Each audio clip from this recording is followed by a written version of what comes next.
Welcome back, everybody, to a special live edition of the DCL Duo podcast here on this Tuesday evening. And as always, our podcast is brought to you by the good folks over at My Path Unwinding Travel. And as well, our guest this evening, that's right, we've got someone from WDW Magazine with us. Let me welcome Danny and Sam into the show. There we go. I was looking for the button.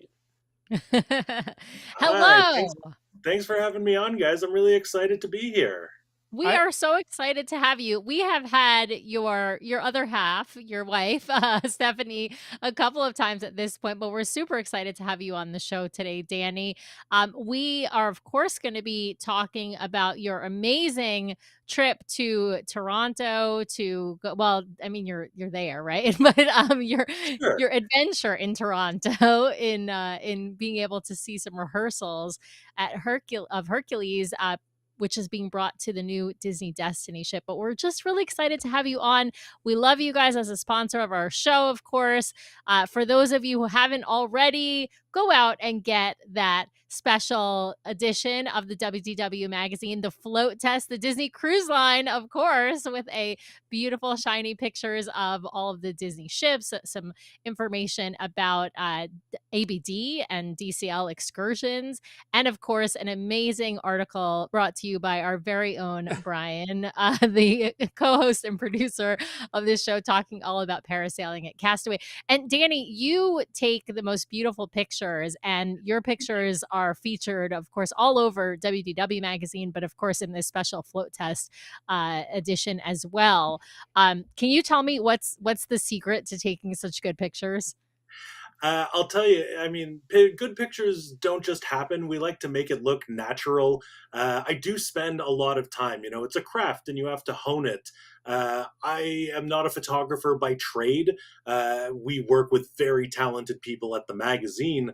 And honestly, I picked up photography because there are situations where the magazine might be invited to a Disney event, but maybe we only have one spot.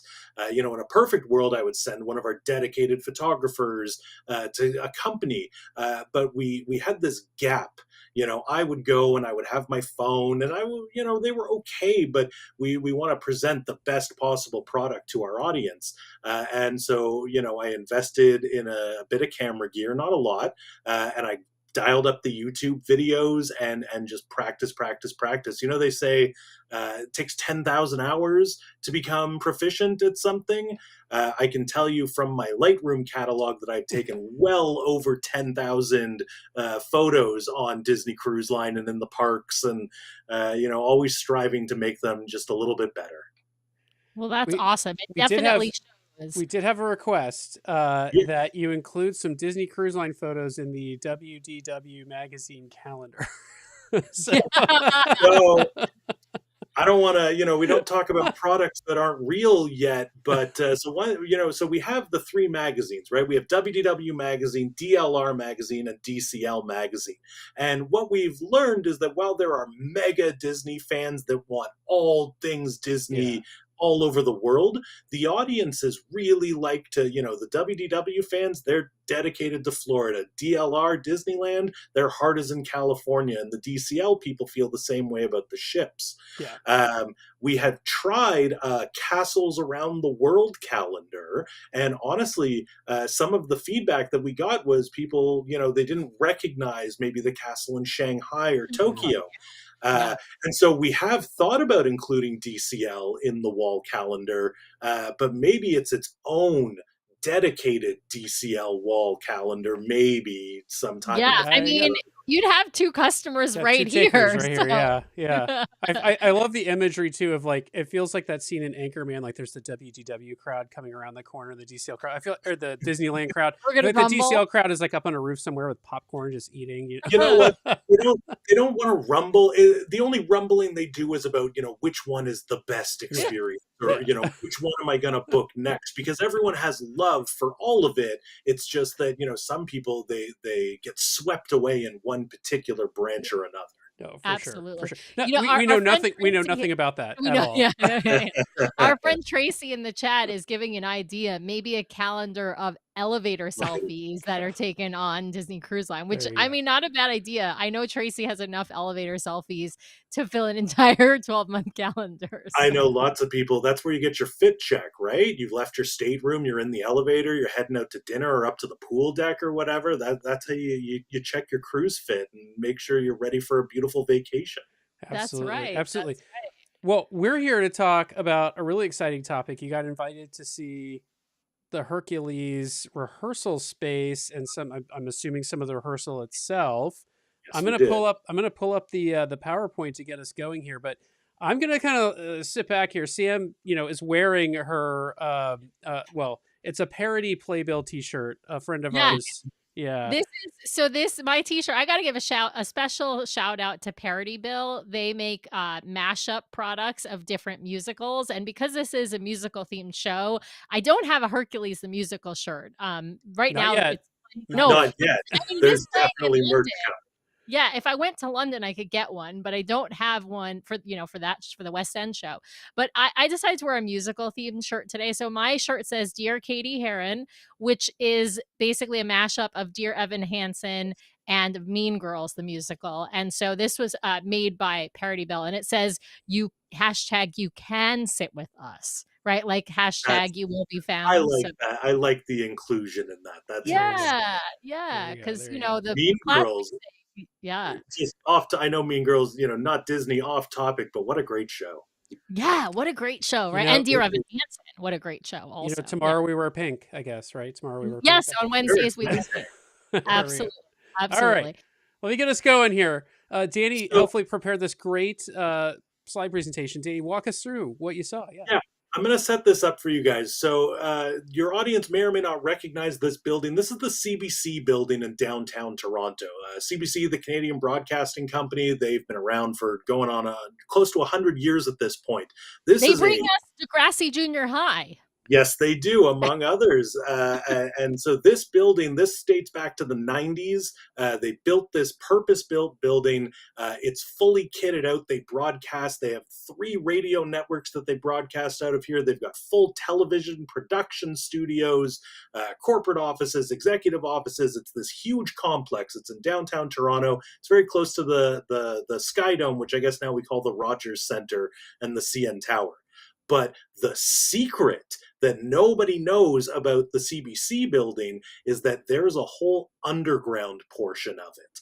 And down in the basement, hidden underneath the CBC building, is the Disney Cruise Line rehearsal facilities that myself and a few other members of the media were invited to come and have a special sneak peek. We got to look in on the cast of the Destiny while they were rehearsing Hercules, and we got a tiny sneak peek at the cast of the Disney Adventure getting ready for their shows to the ship that's going to be based out of Singapore. This is So, like my dream version of a evil dungeon, but it's like the happiest place in the world because it's theater people rehearsing for amazing theater shows. you know what? As soon as I walked in, it almost felt like a summer camp or like a high school. So the walls, so it's underground. There's no natural light, but everything is bright. Vibrant accent colors on the walls. There's big light up Mickey Mouse art installations.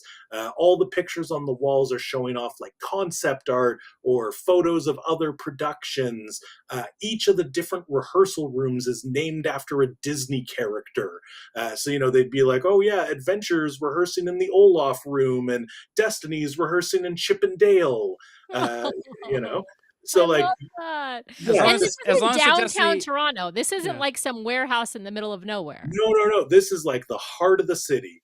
Toronto, I mean, maybe Toronto's not up in the ranks of New York and London, but Toronto's no slouch when it comes to live theater. And Your walking distance from this building to King Street, which is where all the major theaters are in Toronto. There's a lot of musical theater talent in the city, both on stage and backstage. I actually asked the Disney people, why Toronto? And the answer is a combination of proximity and talent. There's a major international airport. They're close to New York. There's talent in the city already. It's a short flight down to Orlando for getting on the cruise ships. It all just sort of worked out.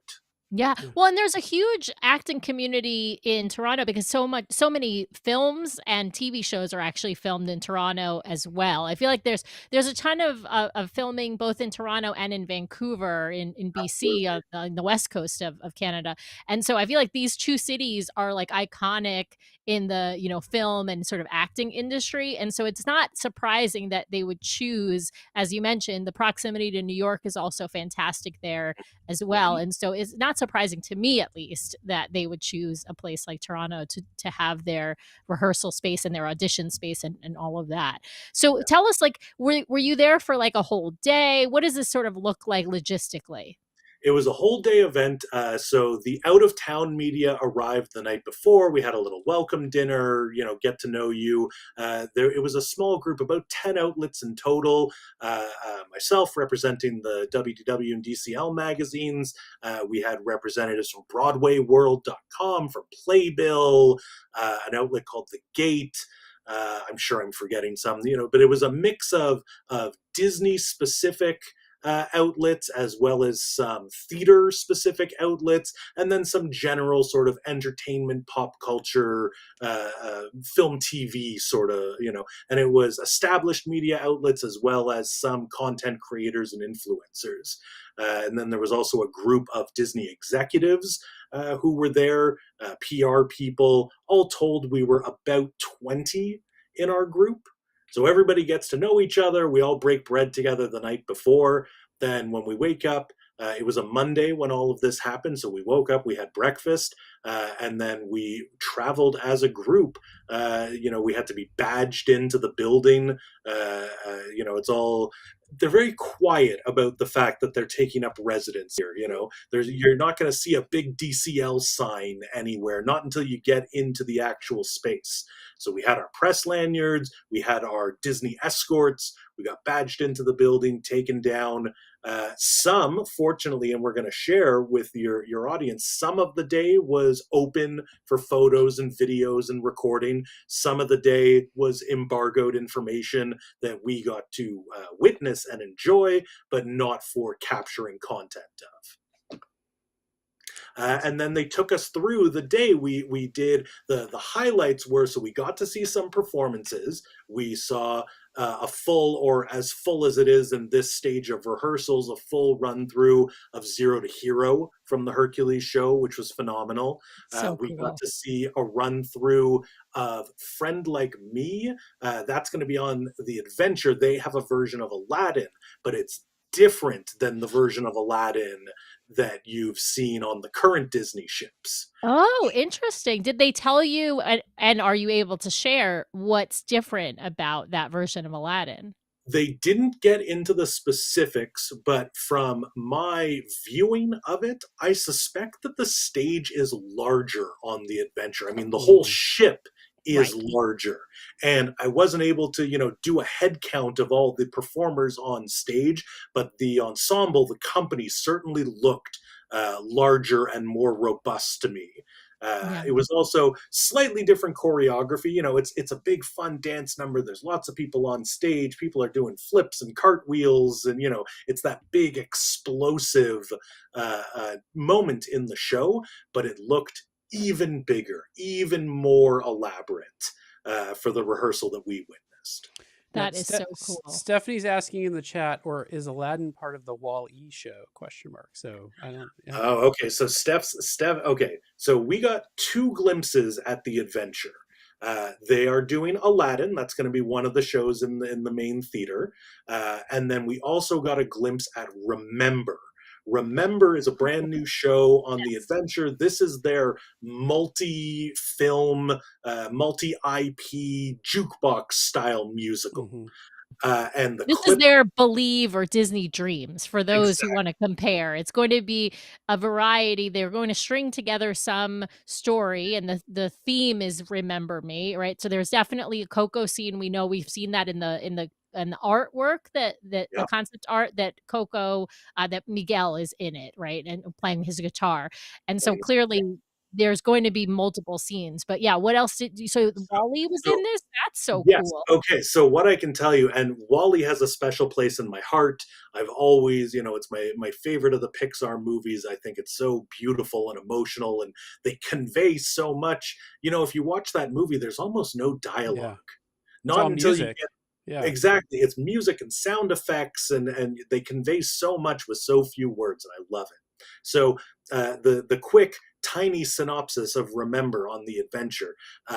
So it takes place on Earth after the events of Wally. Wally and Eve are going to sort of guide us through the different songs that happen in Remember.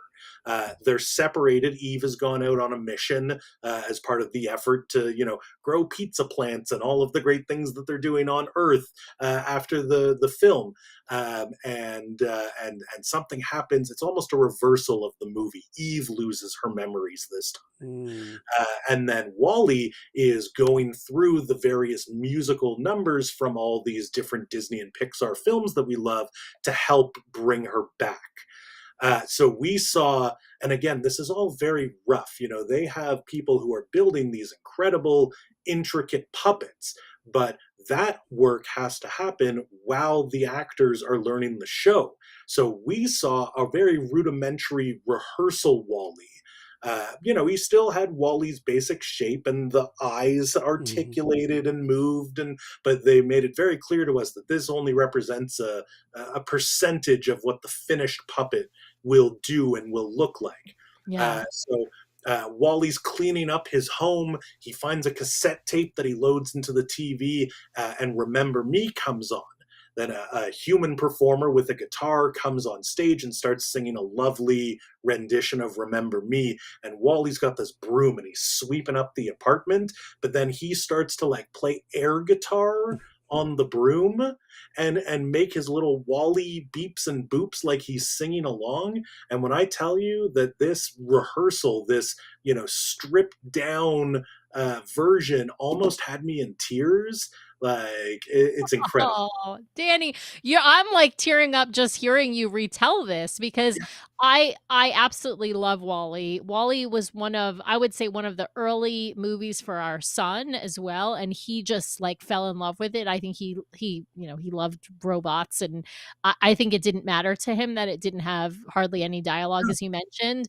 And it's just such a beautiful movie, and there is this love story between Wally and Eve, and the idea of doing that with puppetry, I'm enthralled by the way that Disney Cruise Line does puppetry. I still, to this day, think that Frozen on DCL is the best version of Frozen out there in the world, bar none. Like better than the film, better than the Broadway musical, better than the version they used to have at Disneyland, right? Like the DCL version. And part of the reason it's the best version is because of the puppetry, because the way that they do the Elsa and Anna as children and the way that they do Olaf is just incredible. And so I have to say, like, I think Disney Cruise Line does puppetry on stage in a way that is only paralleled by like the Muppets. And that's like the highest praise I think you can give puppetry. I fully agree. When you think about the source material that they're adapting, some of these characters, some of these creatures, I can't conceive of another way that they could realize that on stage.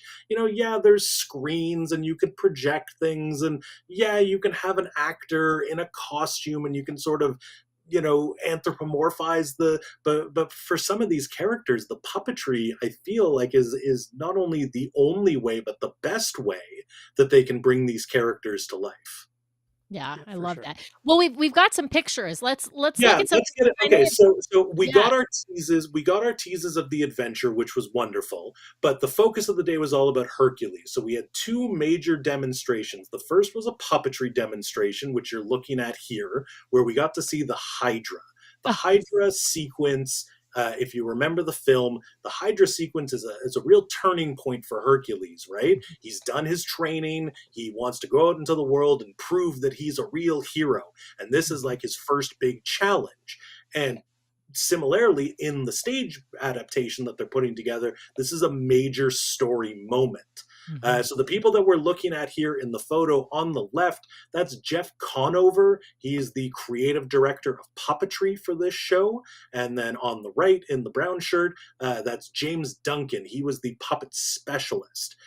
So one of the things that they do in this facility is they are teaching the actors. Many of these actors don't have experience with puppetry. So you have professionals like James, whose role is to teach the members of the ship casts how puppetry works, Mhm. how to make a puppet come alive and connect with the audience. Because let me tell you, when we walk into the room, these puppets are lifeless. They're just sort of hanging on these supports. But under the skilled hands of a puppeteer, they move and they're alive and they have personality. So that was really cool. So they gave us an explanation. The Hydra sequence is going to be a mix of practical puppets as well as some projections and other special effects. They let us try on the puppets. I am inside. I don't know if we have a picture of me, but I got to go inside that Hydra head and get a little crash course in how puppetry works, which is pretty amazing.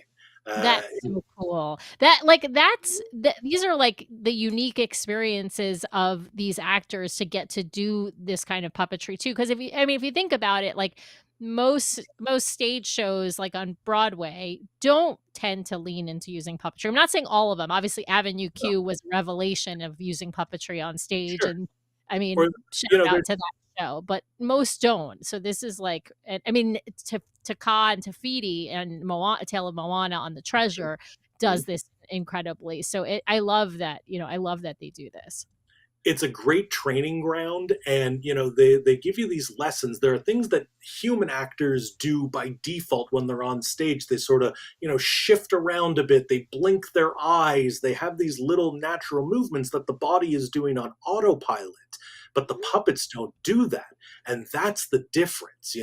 When someone is performing a puppet and when they're adding in those little movements, those tilts and shifts and stuff, that's what makes these characters feel alive, and So, that's a skill that you have to cultivate. so Danny, is what we're looking at basically, are these like the final puppets just not painted yet? Or are these the final puppets themselves? Yeah, what are we So looking at?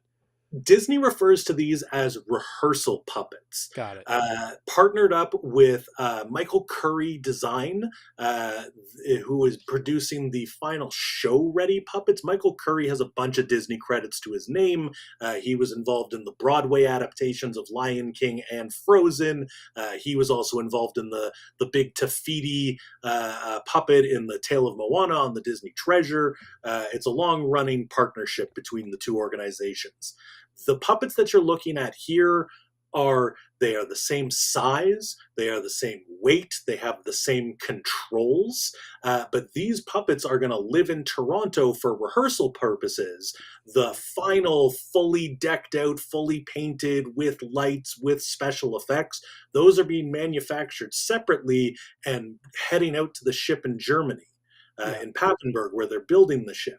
That was one of the interesting things that we learned, is that the actors have to do these rehearsals, on land in Toronto, and it's not until they get on whatever their final ship is going to be that they actually do, a full proper run through, full tech rehearsal, full special effects, full costumes, the whole bit. This Yeah. was the thing Well, that which is delayed. This was the the thing that wish. delayed on Yeah, the Wish, the show, exactly. because the theater was not finished when they started their crossing, and by the time it was finished, they didn't have enough time for full Yeah. rehearsals. So yeah. Yeah. And then I believe the cast on the Destiny gets a little bit more time because they're the inaugural cast. Typically, we were told that the crossover period is about 2 weeks.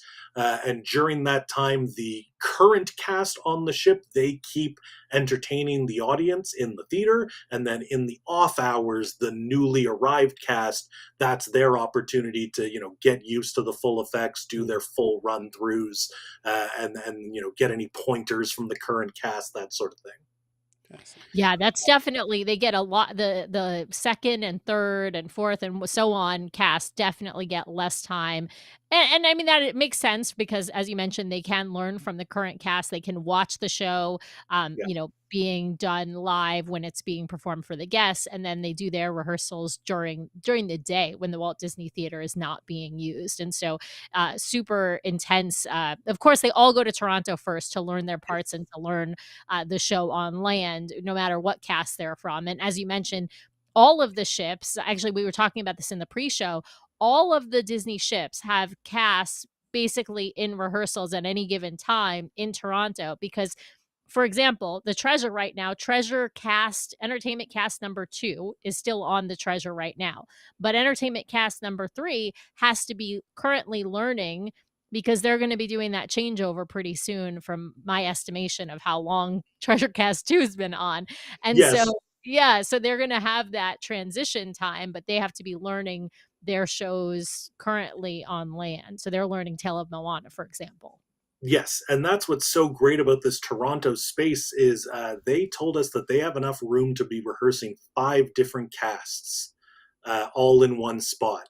And the thing that's so amazing, that's so cool about this space, even though we're underground, they still have 30-foot ceilings in this space. And the reason they have 30-foot ceilings is because in some of the rooms, they've got the full fly rig so that they can teach actors how to do the theatrical flying. Because I learned, maybe you already knew this, maybe your audience already knows this, but these actors, they're not just doing the main shows in the Walt Disney Theater. These are also your actors for the deck parties, for the pirate night party, if you're on a themed cruise like Marvel Day at Sea. And so, maybe somebody's learning to fly as Peter Pan for a stage show, but that's the same rig that Spider-Man uses for the Marvel deck party. And so they have like a one-to-one Or Jack equipment. Sparrow uses for the pirate deck For party. the Anyways, Absolutely. it's a really amazing facility. So here you have another look at the Hydra puppets. You can see James on the right hand side of the screen getting strapped in to operate them. Puppets, the heads that you're seeing, we were told weigh about 30 pounds, 28, 29 pounds, somewhere in there. And the puppeteer is wearing this backpack system. They referred to it as an exo frame. And so the backpack is bearing most of the weight, and then you use your hands to manipulate the jaw and the head of the Hydra puppet. So you can see James there getting strapped in. That blue thing behind him, that's just a support that the puppet hangs on while it's not in use. And then if you can picture, so you're wearing this backpack, the puppet is sort of suspended up over your head, and then with your 2 hands, there are handles in the lower jaw of the Hydra. And then so holding it, it's like a steering wheel on a car. And that's how you tilt and you pivot. If you rotate, if you sort of angle your forearms down, that's what opens and closes the mouth. And that's how the Hydras come to life. I want That's to so call out. cool. I want to call out for those of you listening to this afterwards. Head over to. I keep telling you, head over to YouTube because you get to see such great visuals to put all of this together. So, head over to YouTube. And I was going to say, Danny, I think there was a video on your Instagram of you manipulating one of the they let you manipulate one of the puppets, which was Yes, really that cool was to watch. what was truly special about this event is that this was hands-on. I hopped into that rig. I got strapped in and had the puppet, and I had a brief crash course from James, and then they let me do my best to be a Hydra. And if you head over to WDW Magazine, to our Instagram account, you can see a recap. You can see some video footage of me doing my best to puppeteer. It was really amazing. I'm surprised you're here tonight, Danny, and not up with the cast rehearsing for your bit on the Destiny when she goes on her maiden. So there you go. You're very kind. I've always loved theater. I think there's something really magical about the live performance, but I could never. I don't have the personality to be on stage. I like to be near the theater. I like to enjoy it, and I like to, participate. I like to be theater adjacent, but I don't want to be, on stage necessarily. So I also want to point out these are great shots because I think I see an Elsa or an Anna peeking over. I think I see a Crush over there maybe, and I want to know what that little dog is on the left hand side. I'm like looking at this dog, going, "What show is that from?" Do you know what that little dog is? The baby Sven puppet from the start of Oh yes, Frozen. The Where are you puppet. seeing this, Brian? I don't see where you're pointing it's to. on the left hand side of the screen, past the Hydra Oh, I head. see it Yeah, there's now. a I He's little on a yeah. little. He's on a little blue support stand, so He's he's not hard to see. yeah. He's hard to see because he's also, like, white because he's not painted. As you mentioned, they're not necessarily all decked out because it's just the rehearsal version, so I wasn't yeah. Exactly. I was It- gonna mention, I think the way that they do, like, Sven and Maximus, right, on the ships is also incredible, and, like, as you mentioned, even just, like, the if you think about it as a person stands and moves, from side to side just as they're or breathing, right, like, they have to do motions that mimic the way the animal or the well, in this, I mean, Hydra's an animal too, but it's just Sure. it's A a beast, maybe yeah, a a beast, mythical creature. exactly, a mythical creature, exactly. But they have to, like, we have to think, like, how would a Hydra have moved, right? And so, they're sort of creating this idea of how this animal would breathe and how it would look like how it would turn its head and how it would, open its mouth and all that kind of stuff. And all of those things have to look natural in the sense that it has to look like it's an animal doing it and not a human being in a costume doing it. So it's Yeah, just super cool. yeah, these Speaking of having the Hydra open its mouth, Brian, if you just go back one photo, you may notice in sort of the lower part of the mouth here a little slit in the fabric. If you remember from the movie, Hercules gets swallowed by the Hydra at one. ah The reason I took this photo is they were telling us, as they develop these puppets, it's an iterative process. They make changes as they go and they dream up special effects sequences. And so the reason I took this photo in particular, the teeth on the lower jaw are flexible. They're made of like a foam. So they look like sharp, menacing Hydra teeth, but because I believe at some point our Hercules is going to be swallowed by this Hydra for the sake of the actors. They had to make that modification to the Yeah, puppet. you don't want the teeth to either hurt him or just even to rip his costume, right? But yeah, he's got to get inside and then take his sword and chop Ex- their heads off. That's what he's got to do. exactly, Yeah, exactly. at wow. least that's what happens in the movie. So if they want to do something similar to the movie, yeah, that's incredible. I love They didn't tell us the whole block by block choreography, but they did let us know that the final Hydras are going to be loaded with special effects. There's going to be lights. There's going to be smoke. There's yeah, going to be all kinds pyrotechnics. of yeah. Yeah. I love it. I love it. Love it. All right, Uh, Brian, why don't we go? Yeah, let's look at some of these other puppets that you got to see Oh, here. Sebastian's back there. Yeah. Yeah, Sebastian back Sebastian's there. there. This is Crush and the other sea turtles from Seas the Adventure, and of course Sebastian from the Little Mermaid, but also from Seas the Adventure. Isn't Seas the Adventure? Don't they also do Under the Sea, or am I thinking of something else? I feel like there's a show where they do Under this. There is another show where they do Under the Sea that's not No, Little I Mermaid. I think you're right. I think it is Seize the Adventure. It's so cool. I love all the. So Yeah, you got to see all these puppets. Did they we do got any demos of some of these puppets as well, or were they just there kind of resting? it's just set dressing. I mean, depending on what show they're rehearsing, like looking around this room, I saw puppets from all the major shows. But they also have, yeah, no, go to that next slide. Like this is, Puppet School 101. And let me explain what we're looking at here. There's this basket of ping pong balls. These are just ping pong balls with a little bit of black tape and a string tying two together. And they put them on your hand, these little puppet balls. So you have a set of eyes on top of your hand. And this is like puppetry 101. How do you get the audience? How do you follow their eye line? How do you get them to engage? And then, you can see here they've got these grip strength, hand strength tools, finger stretchers, because this is where the cast is learning all the minutiae of, how do the different puppets work, because they all have different mechanisms. So the Hydra, like I said, you're sort of holding on almost like a steering wheel and tilting to do most of the action. But other puppets, it's more of a clenching motion to make the mouth go up and down or to make the eyes blink. And so this room, I believe it was the Olaf room, if I remember correctly. But like this is where, if you've never held a puppet before, even if you're an accomplished stage actor, this is where they put the actors through puppetry 101 training. This is I reminding me mean, of watching the marionettes in Vienna, Sam. oh yeah, when we were on our Adventures by Disney. I will tell you, I've been training for this my whole life. We had a Grover puppet, meaning Mhm. from Sesame Street. We had a Grover puppet when I was a kid. My mom was a fantastic amateur puppeteer. She would make Grover talk and interact with me, and then I would mimic. And so I've been training for this. Disney Cruise Line, give me a call. I'm ready for my stage debut as a puppeteer. You don't even, I could be like, I Sam, could you be just someone who apparently don't you have just need a no you lines. just need a lawn chair and a sign, and you can sit outside the CBC building, and maybe they'll notice Maybe you. they'll hire, Just listen, wait to be discovered. yeah, I'm willing to, like I said, I'm willing to have no lines or just to make noises. Oh my god, here's Anna and Elsa. But Here's yeah, Anna and Elsa. I'm Not willing. fully finished, but Yeah.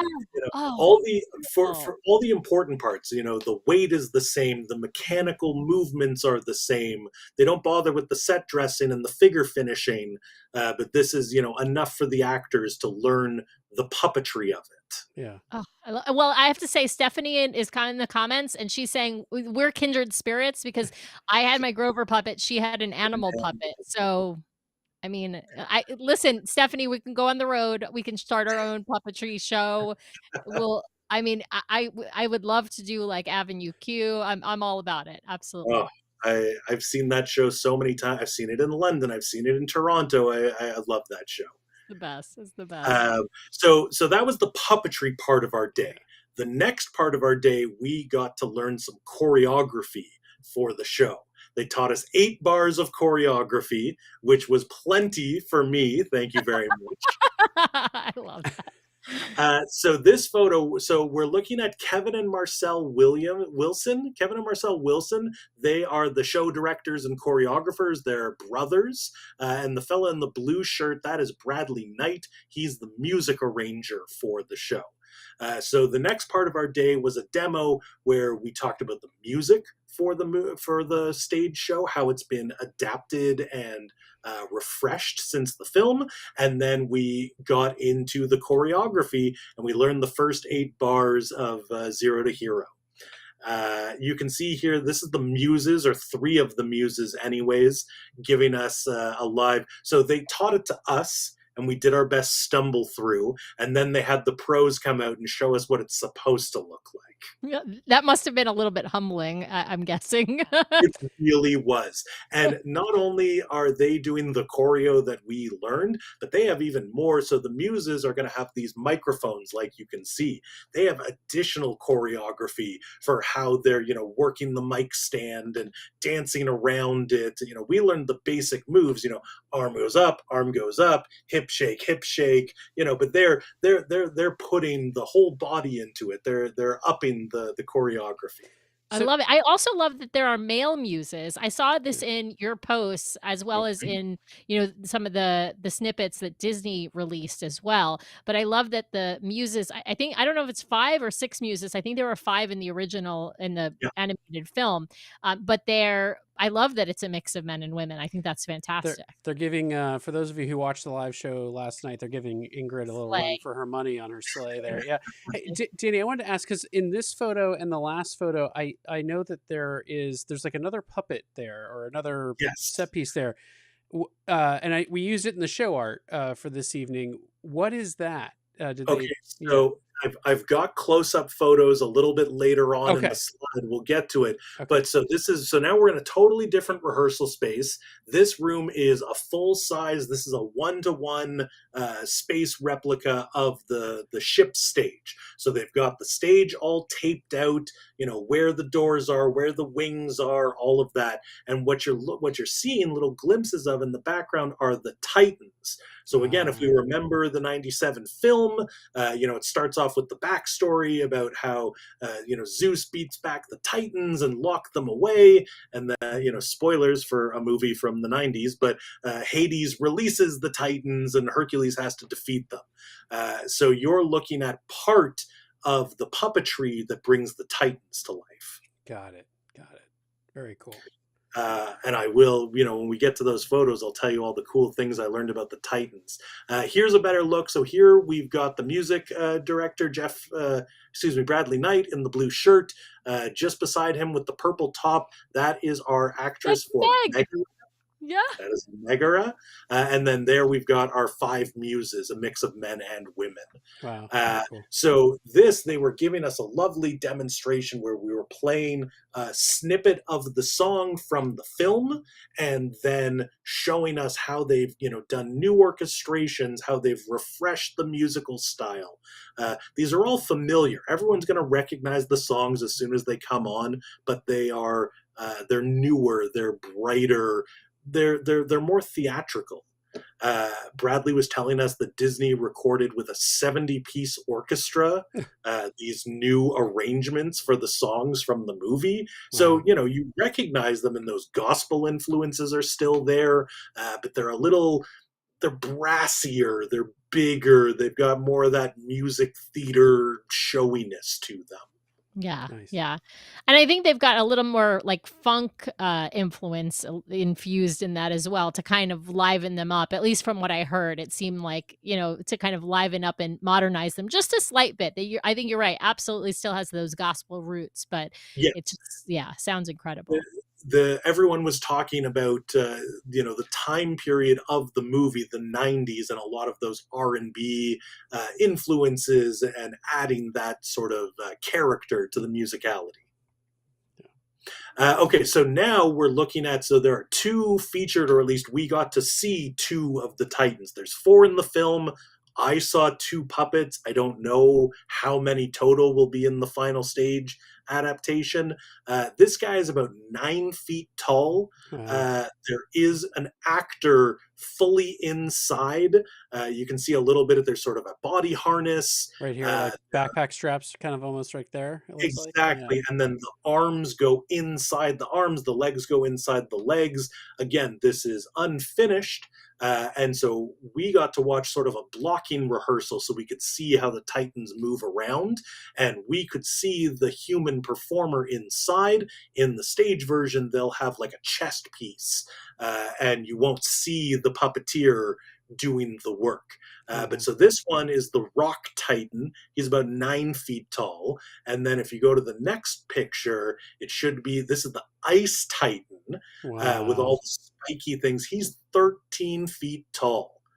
The actor inside, they told us, is on a 24-inch like platform stilt. Stilts, yeah, I was gonna say it's gotta be stilts. Oh my goodness, wow. Well, and these things have to be, of course, heavy as well. Are they gonna have a rig kind of holding it from above as well because of the weight and the height of these, or is it going to be freestanding? Did they say? They didn't get into those specifics.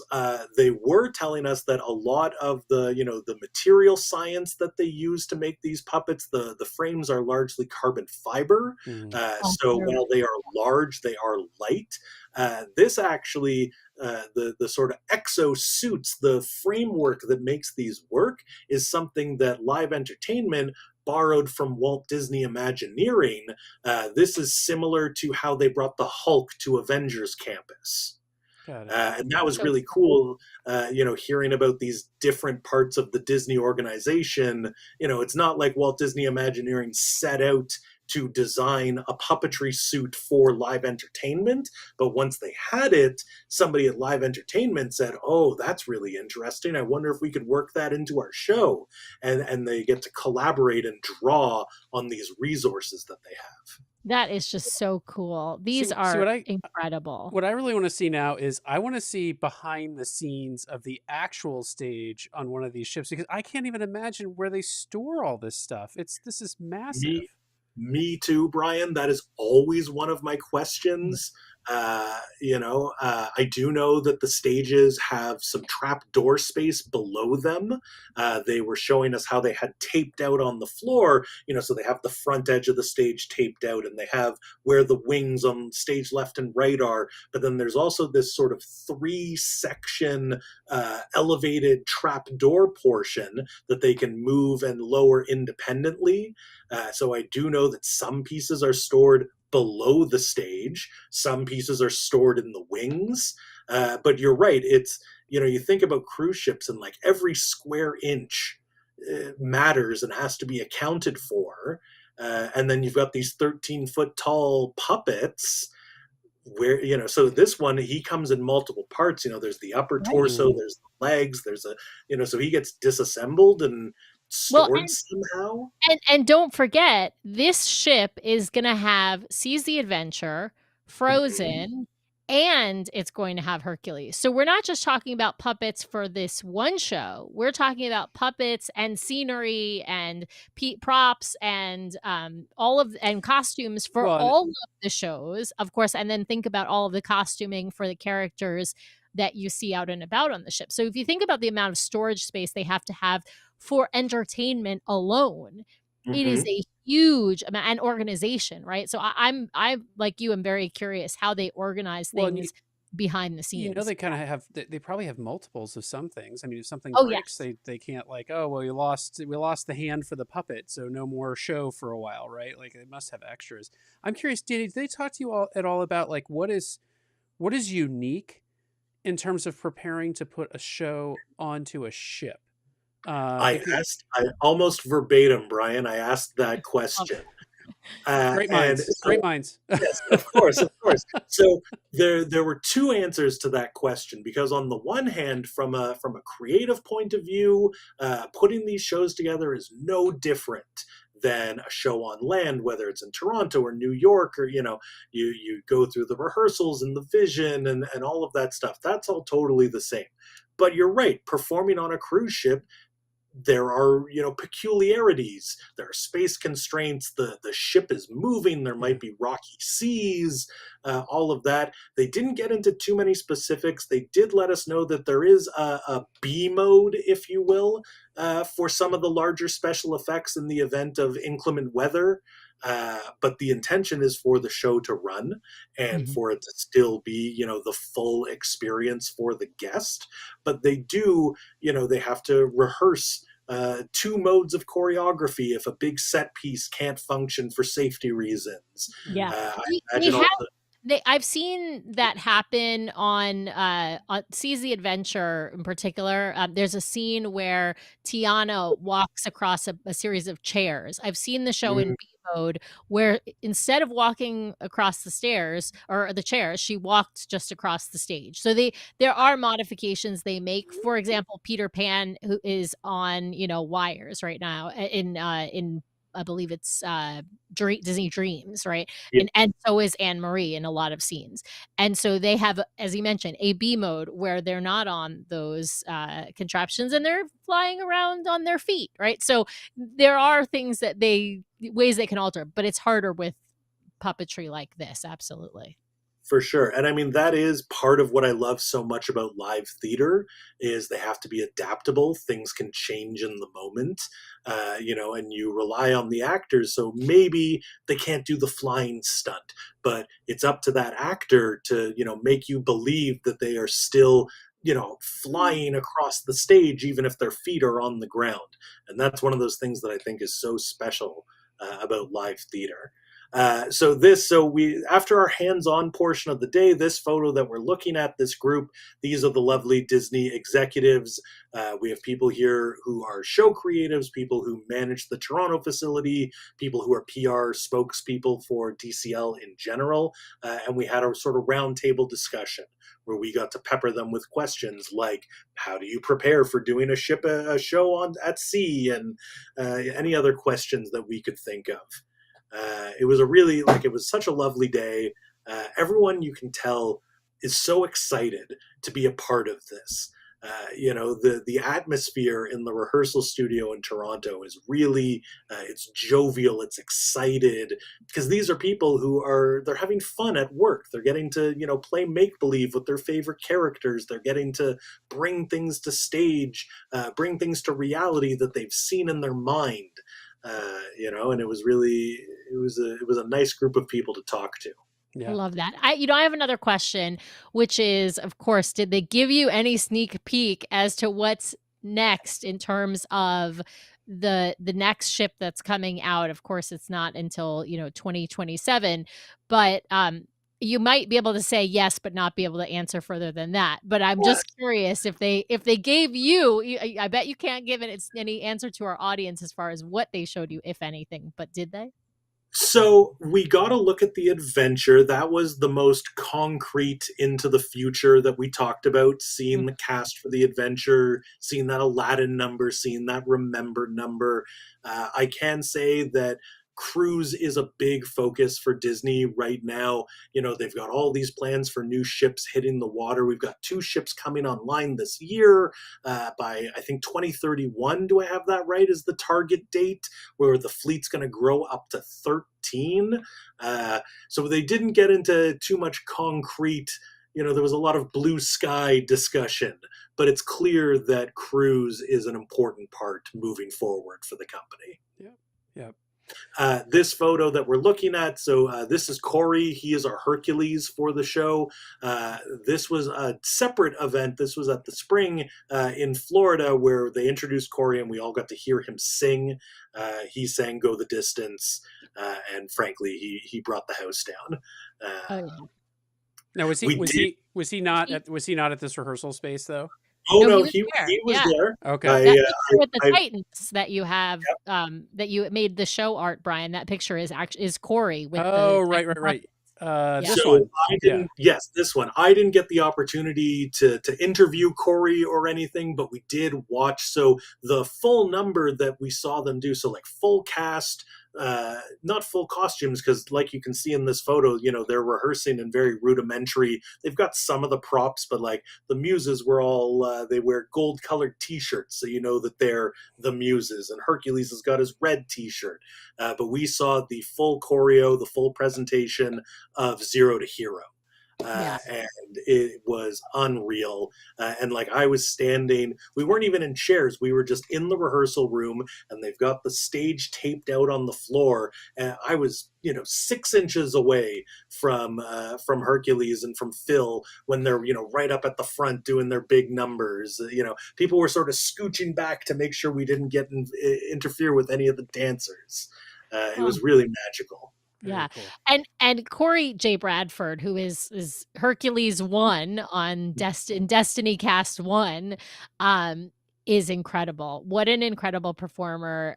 It's like the actress they brought on for Moana, for Tale of Moana. I'm not saying that Hercules 2 and Hercules 3 won't be incredible performers, but they spend probably the most time and investment in making sure that opening cast is just phenomenal. And so all of these folks are going to be Broadway quality actors, some of them who have actually come from Broadway or the West End or national tours. But they're all going to be of that caliber. Just like I would say across the fleet, frankly, Disney does a great job of, I would say, the vast majority of their casts are Broadway quality actors. Not necessarily every single person, but as I said, the vast majority. But this cast is going to be phenomenal. And you can tell that just from the snippets that you all released on your Instagram and that Disney Cruise Line released on their Instagram as well. Yeah. It really is special. You're absolutely right. Disney has the resources and the desire to do these massive talent searches, because they want to find just the right people, because these stories are important. We talked about this in our group discussion. If you think about the cruise ships and how precious the space is, and they devote so much of that space to live entertainment, the shows have to be top quality, right? If because you could do other types of entertainment, you could turn it into other guest spaces, but Mhm. Disney dedicates this large portion on all the ships to, at least for the guest, a space that's only used a few hours a day. So it's Yeah. got to be Yeah. worth it. It's got to be top quality. Absolutely. And And to me, I mean, we had our show talking about Virgin Voyages just, what was that, a week ago now, Brian? And this is the difference, right? Like Virgin does a wonderful job with entertainment, but it's a different style of entertainment. They don't focus on their stage shows. And so Disney like sets itself apart because every aspect of their entertainment is incredible, and the I showcase, I think, is the stage shows. I That's like number yeah. 1 of their entertainment. But be careful. I don't think it's that Virgin doesn't focus on their stage shows. They have a different one. The space is very different. Their main stage theater is like a third to a quarter of the size of the Walt Disney Theater. No set dressing to speak of. None of the ornate kind of Well, paneling. that's what I And mean. I'm just saying that but yeah, Di but Disney hold on. dedicates But this. they're putting on a show for an adult audience that's, in a different frame of mind than perhaps a typical Disney guest, and so and they've got so much going on around the ship. They I think, to Danny's point, which is a good one, they've reclaimed a lot of that space to do other things with. And so the shows are smaller and they're, that sort of thing. But I still think they put on like a quality product. It is not a Broadway quality show at Right, sea that's what I'm saying. though. I'm saying that, but that's what people like me and others go to Disney Yes. for expecting this Broadway quality show, and so we understand that they're gonna take up a lot of that space for this theater and for the backstage and dedicated to this kind of entertainment, and that to me, Disney sets itself apart in that commitment. most we heard this remark many times from the DCL execs that we spoke to, that the Walt Disney Theater is the crown jewel of the Disney ships. They're very proud of the shows that they put on there, of how beautiful the space is. And you know what we talked about that I think is really unique is, if you think about the audience of Disney, which doesn't exclusively cater to families, but many people are sailing with families with young children. This, for a lot of families, might be their first experience to this kind of live theater. And what's nice is, sometimes theater can be intimidating. Is this appropriate for my kids? Will they be able to sit in their seat? Will they, understand the etiquette of the theater? But on Disney, they want you to dance. They want you to cheer for your favorite characters. It's very casual. It's very, the quality on stage is top notch, but the theater experience is much more adaptable, to families, especially families with littler ones. But this is a great entry point for them into the world of live theater. Yeah. For sure. I will tell you, my favorite place in the entire world is in the Walt Disney Theater on any Disney Cruise Line ship that I'm on. So if I could transport myself in any given moment to one space, that's where it would be. I'd be sitting watching Moana or Beauty and the Beast or Frozen or Tangled. And so I love that they gave you this sneak peek, Danny. I think it's incredible. It's an incredible opportunity. I will confess I'm very jealous, that you got this opportunity, but I don't begrudge it. You and Stephanie have worked so hard, and you've Thank put out such a great product with all of the magazines. We're so thankful for our partnership with you all, of course. Tell folks if they want to get one of the magazines or all of the magazines, digital versions, print Yeah. versions, where should they go? Our home on the web is wdw-magazine.com. You will find our Walt Disney World magazine that comes out 12 times a year every month, our DLR magazine that's publishing quarterly right now. We've got the first issue of our Disney Cruise special that's available. We've got wall calendars, all kinds of great Disney stuff. We are a company of people that love Disney and want to tell stories, want to get deeper and more involved in the magical things that are happening. And we try to bring that to life through stellar products. And if you want to find any of our digital, our print products, all of our social media channels, wdw-magazine.com. That's our home base. Amazing. Well, Danny, thank you so much for taking some time out of your day. I know you've got some travel planned tomorrow, but thank you for spending some time with us today. And for everyone out there watching or listening after the fact, if you're listening after the fact, I'm just going to say it again, head to YouTube to watch this episode because there's some great visuals of what you can expect to see on stage on the Destiny for Hercules. So head over there, watch the show. Of course, if you just listen, we appreciate you too. For everyone out there, we will be back on Monday night, regular time slot. One more time, we'll just let folks know, 5:30 p.m. Pacific, 8:30 p.m. Eastern with our friend Doug Parker from Cruise News Today. We'll be talking about the cruise industry in general a little bit. And then, as we indicated last night, mark your calendars. We got a special show next Friday. We'll be live. We can't talk about what it's going to be or who our guest is, but we're excited. So we will be back next Friday. Time TBD, but you'll see some promos for it coming out. And so mark your calendars next Friday for another special live episode with Yeah, so we got, it's kind of like In and Out. We've got a double. I'll call it a double duo dip. How about that? There you go. Denny, thanks once again, man. Safe travels tomorrow. We really, really appreciate it. Thank you both. This was so much fun. I love talking cruise, and you guys are just the best. And thank you for having me. All right. See you later. Right back at ya.